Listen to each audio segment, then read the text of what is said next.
دا سیمینار چې د کونړ ورزشکارانو پکې برخه اخیستې وه تر ډیره پکې د استادانو له لوري ورزشکارانو ته د اسلام له نظره د ورزش په اهمیت څرګندونې وشوې.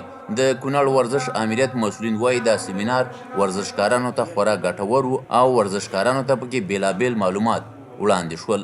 ورزش د اسلام د نظر په اصول او قانوني چوکاټ کې سره رقم جوړ شي او مخکې لاړ شي. په هغې باندې تاسې وګورئ عملا نن دغه سیمینار شروع دی. په هغې کې د یو د جملې دا و چې په ورزشکاران به په دغې لوبو کې به یو ډول قمار کېدو. په هغې کې به لباس و هغه داسې لباس چې هغه شرعاً د هغه اغوستل جایز نه و.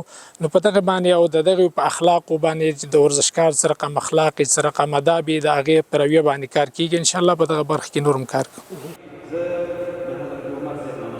یو شمېر ورزشکارانو چې په دې سیمینار کې برخه اخیستې وه د سیمینار له موضوعاتو خوښ دي.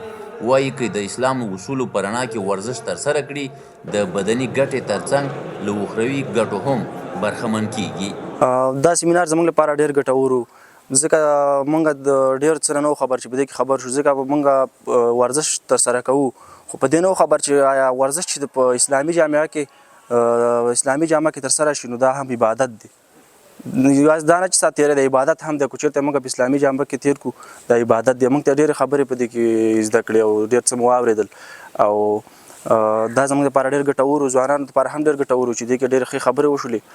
استادان مبارکان په دې وغږېده چې د اسلام د نظره چې د اسلام ډېر اهمیت وایي ورزش ته ورکړی دی. ورزش چې دی دا د اسلام د نظره بالکل روا عمل دی او ځوانان او ټول مسلمانان دې ته وهڅول چې دا ورزش چې دی دا په اسلامي جامه کې ترسره کړي.